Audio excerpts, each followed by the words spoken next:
Alors, vidéo explicative de ma nouvelle base expérimentale avec un cahier des charges bien différent. Donc, j'ai laissé de côté les points auxquels je suis très attaché habituellement, notamment l'exploitation maximale des merveilles. Donc là, elle n'est pas maximale. Bon, j'ai quand même réussi à placer mon Kremlin de telle sorte que j'ai mes quatre bastions. J'ai 5 bastions qui sont sous l'effet du Kremlin, donc dopés sur la puissance de vie. Mais voilà, c'est pas centré. Et là, pareil, pour l'acropole, là, j'ai uniquement 4 bâtiments qui bénéficieront du pouvoir de l'acropole. Mais je vais gagner ailleurs. C'est un compromis, en fait. Donc, le cahier des charges différent. Là, ce coup-ci, ce que je voulais faire, c'est une base spécifique contre les paras. Parce que les parachutistes, plus je vais avancer dans les airs, là je suis en spatial, mais à partir de numérique, il y a beaucoup plus de paras, et puis effectivement, on voit qu'ils arrivent à zigouiller une cité en 2 temps 3 mouvements. En plus, ils ne déclenchent pas la sortie des unités, donc des, les MK, ni les chars, même pas les lance-roquettes de l'arsenal balistique, hein, ils ne sont pas déclenchés par les paras. Par contre, les paras, ce qu'ils n'aiment pas, c'est les pièges et les canons anti-chars. Donc voilà, je les ai placés tout autour. Et alors ce qu'il y a, c'est que j'ai quand même anticipé le fait qu'ils puissent forcément utiliser le satellite pour désactiver les pièges. Mais le souci qu'il y a, enfin, ce que j'ai pensé à créer, c'est que le satellite, s'il frappe ici, il ne pourra pas en même temps désactiver les pièges qu'il y a autour de l'arsenal balistique ou autour du silo à missiles. Voilà. Donc j'ai fait exprès de séparer les trois qui ne soient pas trop proches. Voilà. Donc s'il veut absolument détruire ma cité, il faudra absolument qu'il utilise le satellite autour de la cité, mais du coup il ne pourra pas utiliser les satellites autour du silo ni autour de, de l'arsenal balistique. Voilà, ça c'est le premier point. Alors j'ai placé aussi donc les bastions tout autour parce que ce sont des puissants ralentisseurs. C'est des puissants ralentisseurs les bastions. Ce qui fait que même si les parachutistes arrivent enfin quand ils vont descendre là, ben, ils seront quand même coincés. Et c'est valable aussi pour les attaques classiques des non-parachutistes, hein. Si c'est des unités terrestres, ben, ils vont s'amuser pour atteindre la cité, hein. Voilà, ça c'est déjà un premier point. Enfin, un deuxième, on va dire. Alors, ce qu'il faut savoir aussi, c'est que la cité, elle est parfaitement centrée. Ça veut dire que des murs, j'ai fait des calculs avec les murs là, hein. Donc il y a comme ça, il y a 21 murs sur le côté droit que je peux placer, 21 sur le côté gauche, 21 en haut, 21 en bas. Voilà, ce qui fait que la cité est parfaitement au centre de la carte. Parce que c'est important. Ça veut dire que de n'importe quel côté où je serai attaqué par des unités terrestres, il faudra parcourir la même distance. Sauf si c'est les paras, effectivement, ils n'auront pas, vu qu'ils ont accès directement à la cité, voilà. Mais toute autre unité terrestre qui voudra attaquer, ben, elle devra parcourir la même distance, peu importe le côté par lequel elle attaque. Ensuite, ce qui était vraiment important pour moi, c'est qu'il y ait du char tout autour de la cité. Et on voit qu'ils sont vraiment, les dépôts de chars sont disposés, dépôts de chars et dépôts les bunkers, hein, avec les MK, voilà, sont vraiment à distance quasiment égale autour de la cité. Ce qui fait que de n'importe quel côté où on attaque, il y a le même déploiement de chars, approximativement. Sachant que j'ai la nation française. Alors là, c'est pareil aussi, j'ai placé aussi l'arsenal balistique, assez proche.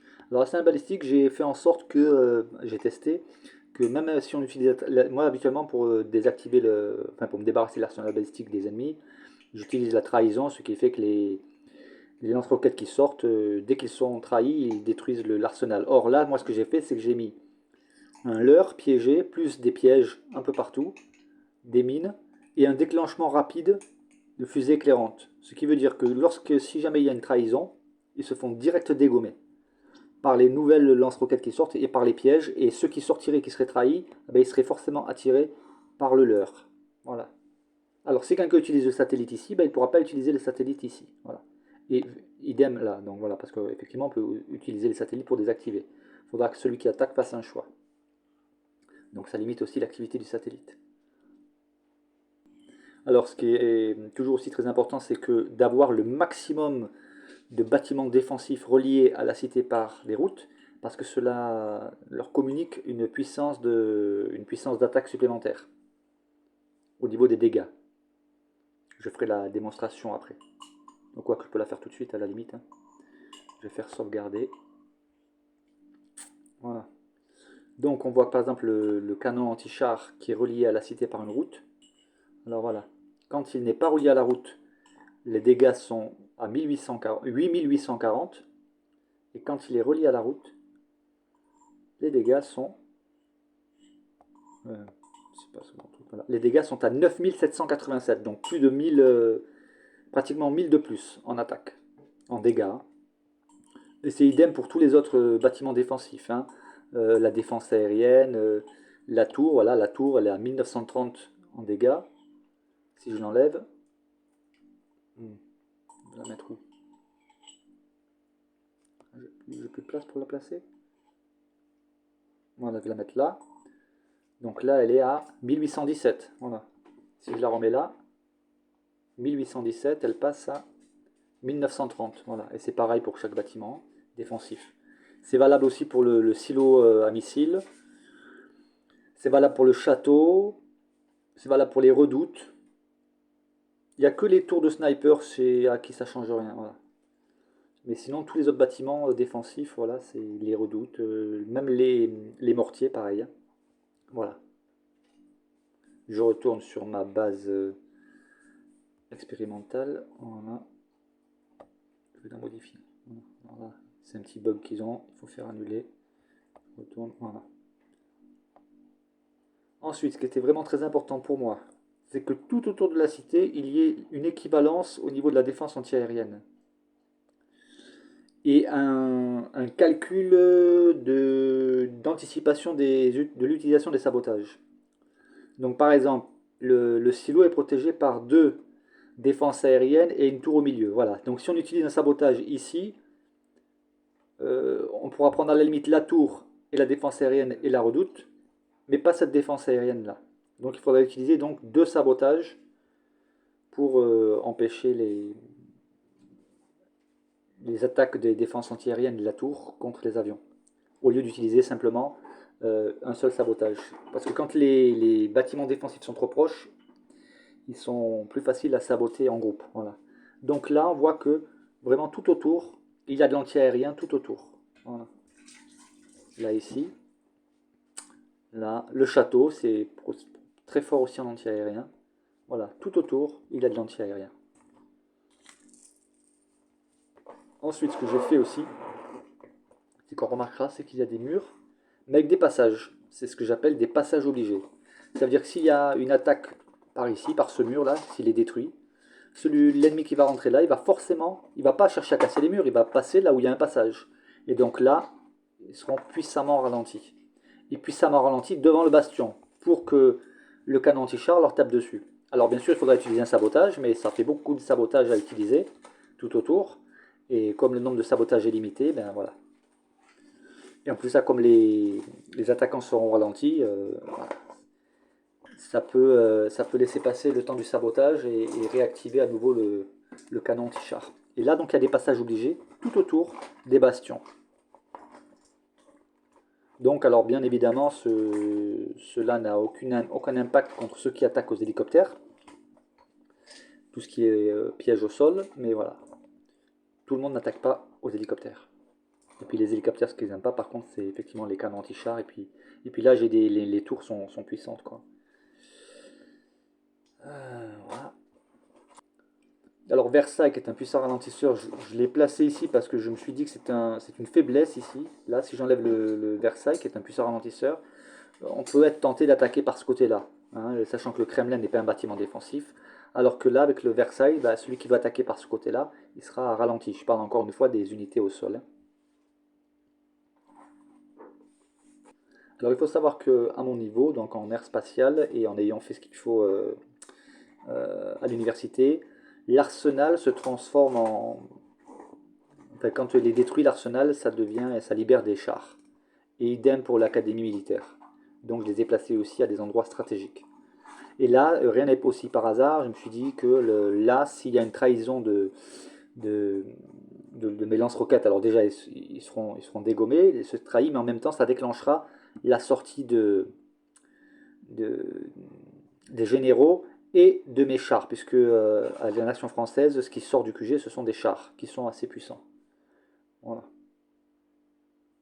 Alors là, même mon bâtiment d'usine est placé ici, parce que lorsqu'il est détruit ce bâtiment, ben, souvent il y a un char, un MK qui sort, et si le MK vient qu'à être trahi, ben, ça déclenchera forcément la sortie des unités de l'arsenal balistique et du QG, et aussi de la petite garnison. Voilà. Et là, pareil, j'ai placé ici euh, le bâtiment usine, parce que si jamais il y a une trahison, ça déclenchera en guerre mondiale la sortie des unités du Fortin. Voilà. Donc rien n'est laissé au hasard. Ensuite, pour ce qui est des attaques des coins, là c'est pareil, étant donné que j'ai le Kremlin a pour impact de faire en sorte que lorsqu'une ferme est détruite, eh bien il y a des soldats qui apparaissent. Donc ce qui fait qu'habituellement, si c'est une simple maison ou un simple bâtiment quelconque, eh bien, il suffisait de placer un soldat dans chaque coin et puis les bâtiments des coins sont détruits facilement, alors que là, ben, un soldat se fera dégommer parce que sortira des soldats des fermes. Donc là, elles sont placées dans les quatre coins aussi, sauf ici, hein. Mais là, c'est pareil, il y a des unités qui sortent. Alors là, un bâtiment qui est défensif, on ne croirait pas. C'est un bâtiment qui est à la fois défensif et offensif, c'est que l'armée de terre cuite, ça donne des unités supplémentaires, ça donne 10 unités, 10 soldats et 10 tireurs. Mais surtout, ce qu'il y a, c'est que ça augmente le PV des casernes. Bon, c'est pas le plus important, mais surtout le PV du château. Voilà, c'est pour ça que je l'ai placé judicieusement ici. J'ai aussi veillé à ne pas mettre tous les bâtiments de production tous ensemble. Souvent, des fois, on voit sur certaines bases tous en ligne. Et là, en attaque mondiale, il suffit de mettre des motos, ben, elles vont passer leur temps à dégommer. Ça fait gagner des pourcentages de destruction de bâtiments assez rapidement. Alors que le fait de les séparer, voilà, ils ne sont pas tous au même endroit. Voilà, ça complique les choses. Voilà. Donc, j'ai vraiment rien laissé au hasard, hein. Chaque bâtiment qui a été placé, a été placé judicieusement, quoi.